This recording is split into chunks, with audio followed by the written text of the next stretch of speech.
Braum, the heart of the Freljord! The newest burly man in League of Legends has a giant shield and a deep-hearted love for his friends that makes him happy to take a bullet, or a bomb, or a spear, well, pretty much anything for them. Braum is League of Legends' first true tank support champion with a whole lot of ways to defend his allies by leaping in front of them, buffing their stats, and helping them stun their enemies from afar.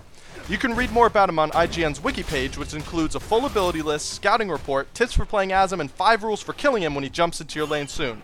But in this video, I want to talk about how to take this jerk down. Rule number 1, everyone can stun you. It shouldn't surprise you that the punches of a massive man like Braum are going to make you a little bit woozy. Every time he hits you, you get a concussive blows debuff, and once it's on, any of his teammates hitting you add stacks as well. At 4 stacks, you get hurt, and then stunned, and then hurt some more. When that Nordic style symbol appears beneath your character letting you know you have the debuff, you need to run immediately, because the pain train is coming right alongside it. Have you ever been stunned by a long-range AD carry like Caitlyn or Jinx? No, because they don't have stuns. Well, with Braum, they do, and it hurts. Rule number 2, Braum's still only a man. Even though his shield ability looks like Yasuo's Wind Wall, it doesn't block every projectile. It only blocks the very first one, and after that, everything is hitting him in his little mustachioed face for 70% damage. So when the shield pops up, don't immediately stop attacking him. Just use your cheap abilities until it goes away. 3 seconds later, his shield will drop, and then you can drop the bomb to finish him off. Rule number 3. Ignore rule number 2 whenever you can. Killing Braum should be your very last resort. If you have the opportunity to hit anyone else on his team, take it. Braum takes forever to kill, and he's essentially worthless once his friends are dead. The best thing Braum does is force you to attack him, so don't do his job for him. Splitting damage like Braum's opponents did in this fight is a guaranteed way to lose.